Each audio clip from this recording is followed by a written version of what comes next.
When I was 27 years old, I left a very demanding job in management consulting for a job that was even more demanding, teaching. I went to teach 7th graders math in the New York City public schools. And like any teacher, I made quizzes and tests, I gave out homework assignments. When the work came back, I calculated grades. What struck me was that IQ was not the only difference between my best and my worst students. Some of my strongest performers did not have stratospheric IQ scores. Some of my smartest kids weren't doing so well. And that got me thinking. The kinds of things you need to learn in 7th grade math, sure, they're hard. Ratios, decimals, the area of a parallelogram. But these concepts are not impossible.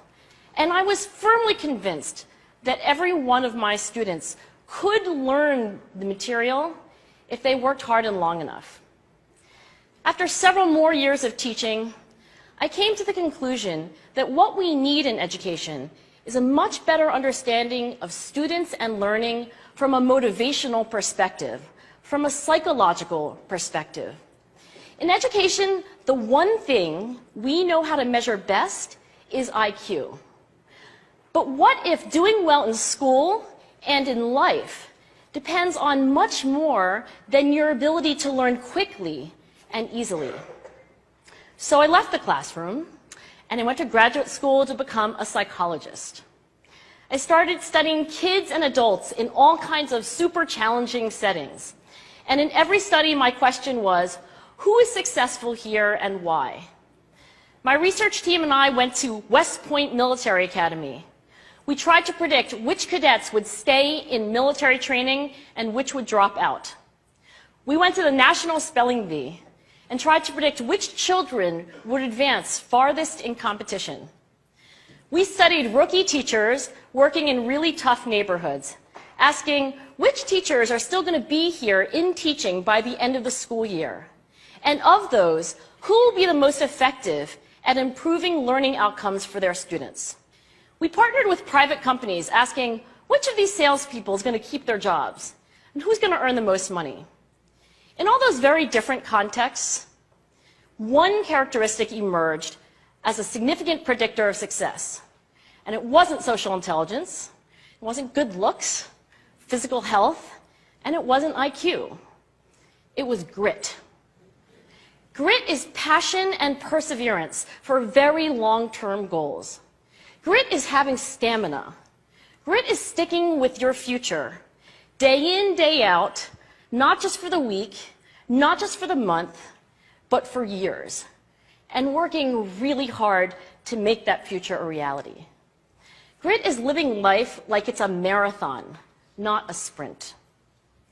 A few years ago, I started studying grit in the Chicago public schools. I asked thousands of high school juniors to take grit questionnaires, and then waited around more than a year to see who would graduate. Turns out that grittier kids were significantly more likely to graduate, even when I matched them on every characteristic I could measure, things like family income, standardized achievement test scores, even how safe kids felt when they were at school. So it's not just at West Point or the National Spelling Bee that grit matters, it's also in school, especially for kids at risk for dropping out. To me, the most shocking thing about grit is how little we know, how little science knows about building it. Every day, parents and teachers ask me, how do I build grit in kids? What do I do to teach kids a solid work ethic? How do I keep them motivated for the long run? The honest answer is, I don't know. What I do know is that talent doesn't make you gritty.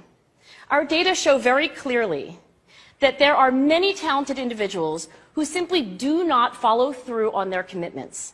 In fact, in our data, grit is usually unrelated or even inversely related to measures of talent. So far, the best idea I've heard about building grit in kids is something called growth mindset. This is an idea developed at Stanford University by Carol Dweck, and it is the belief that the ability to learn is not fixed, that it can change with your effort. Dr. Dweck has shown that when kids read and learn about the brain and how it changes and grows in response to challenge, they're much more likely to persevere when they fail because they don't believe that failure is a permanent condition. So growth mindset is a great idea for building grit, but we need more. And that's where I'm going to end my remarks, because that's where we are. That's the work that stands before us. We need to take our best ideas, our strongest intuitions, and we need to test them. We need to measure whether we've been successful, and we have to be willing to fail, to be wrong, to start over again with lessons learned. In other words, we need to be gritty about getting our kids grittier.